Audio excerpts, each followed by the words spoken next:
पुण्यात्माओं,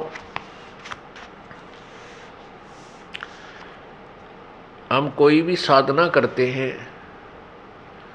पूजा करते हैं, उसका उद्देश्य यही होता है कि आत्मा का कल्याण हो।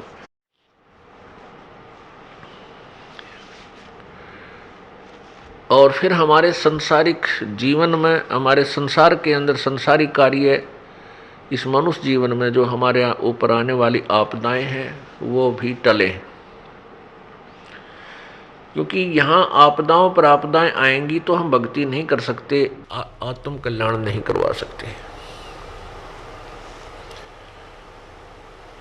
फिर हमने ये सिलेक्ट करना है, ये चुनना पड़ेगा कि वो कौन प्रभु है जो हमारे प्रारब्ध में, किस्मत में लिखे हुए संकटों को समाप्त कर सके, नाश कर सके, अक्षमा कर सके। अब कष्ट संकट किस लिए आते हैं, दुख किस लिए आता है और सुख किस कारण से होता है? सर्वविदित है कि सुख पुण्य से होता है और दुख पाप से होता है। तो पुण्यात्माओं, जो हमारे पूर्व जन्म के किए हुए कष्ट हैं, दुख, किए हुए पाप हैं, उनके कारण हम संकटों से घिर जाते हैं।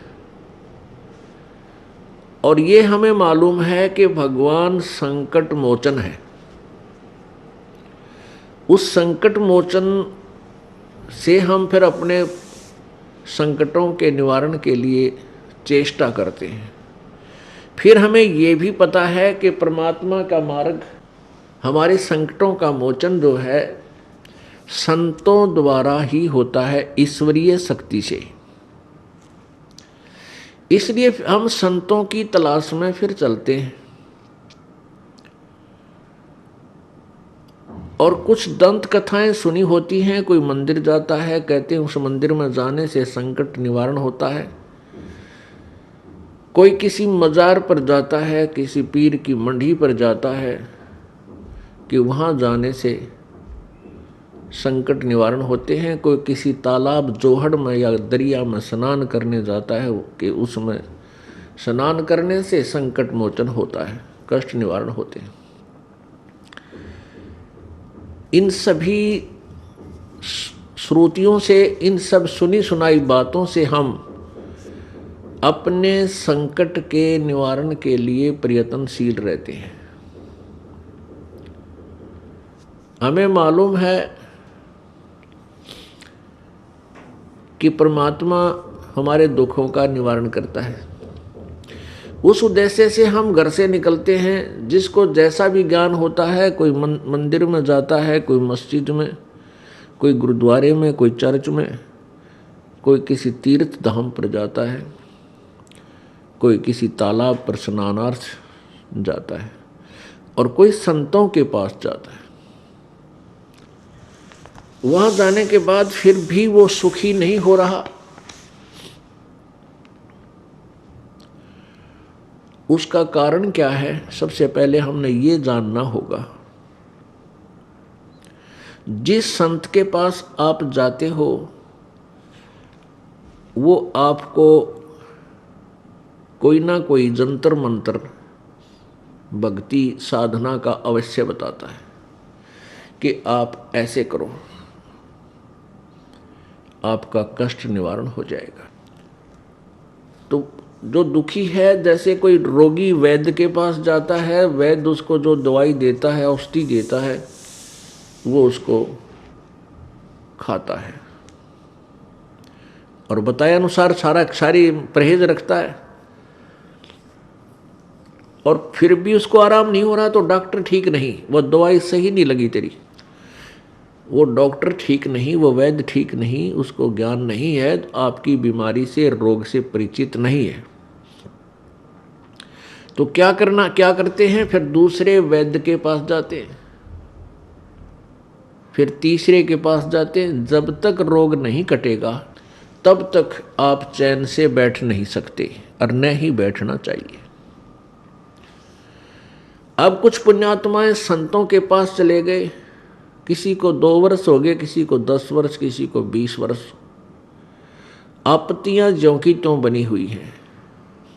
कुछ पुण्यात्मा केवल परमात्मा प्राप्ति यानी अपना आत्म कल्याण समझकर वहां गए उन संतों के पास कि गुरु बिन मोक्ष नहीं होता। ये भी उनको ज्ञान हुआ कि गुरु अवश्य होना चाहिए, गुरु बिन भक्ति भी नहीं बन सकती। ये भी तथ्य है, सत्य है। लेकिन गुरु पूरा हो, अधूरे गुरुओं से, नीम हकीम वैद्यों से सत्य प्राप्त नहीं हो सकता, रोग कट नहीं सकता।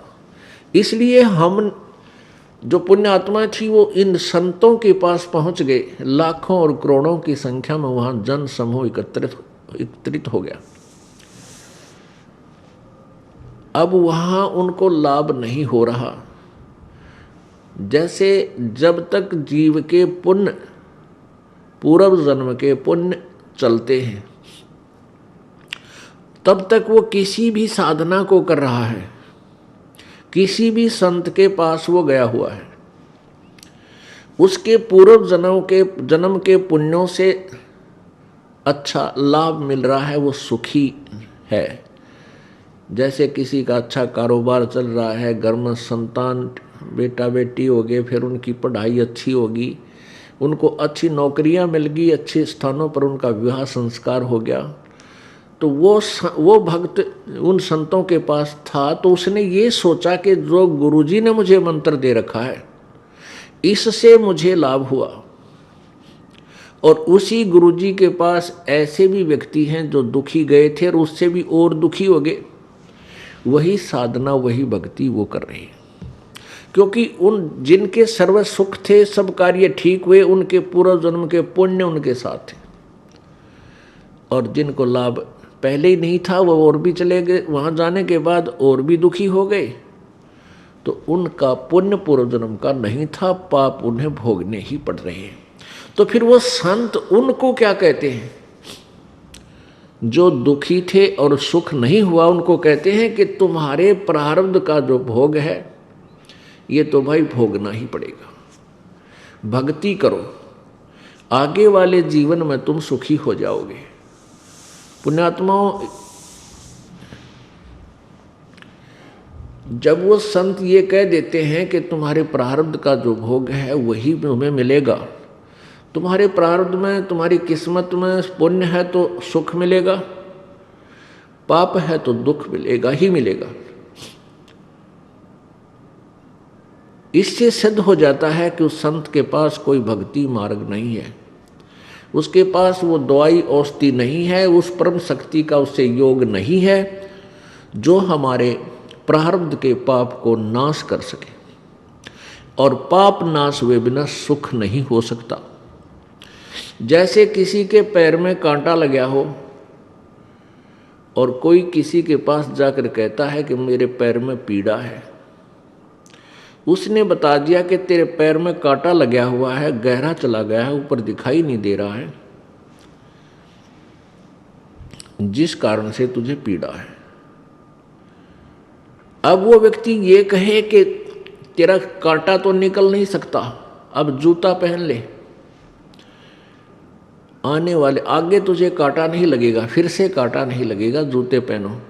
पुण्यात्मा, जब तक कांटा नहीं निकलेगा तब तक जूता पहना नहीं जा सकता। उसका कांटा लगे पैर में, उसका प्रॉपर जो है समाधान क्या है कि पहले कांटा निकले और फिर वो जूता दिया जाए कि आगे जूता मत निकालना, नहीं कांटा फिर लग जाएगा। फिर वो इस डर से जूता कभी नहीं निकालेगा कि कहीं फिर कांटा ना लग जाए, क्योंकि वो बहुत पीड़ित हो चुका है। ऐसी जो पुण्यात्माएं यहाँ दुखी होकर आती हैं इस सच्चे दरबार में, कबीर परमात्मा के दरबार में, ये परमेश्वर कबीर जी का हॉस्पिटल है। दास यहाँ उन्होंने एक वैद्य डॉक्टर बना रखा है, आत्मा का उपचार करने वाला।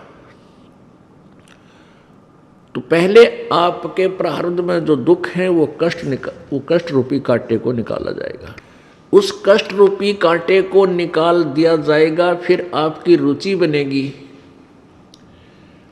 परमात्मा की साधना करने में, और फिर आपको ऐसा ज्ञान दिया जाएगा कि फिर पाप मत करना, नहीं तो ऐसा ही संकट तेरे ऊपर फिर आ जाएगा, फिर आप कभी पाप नहीं कर सकते, क्योंकि आप पाप के कष्ट से परिचित हो चुके हो। फिर ये राम नाम का जूता आप कभी नहीं निकालोगे, यानी भक्ति का, परमात्मा के नाम को खंडित नहीं करोगे।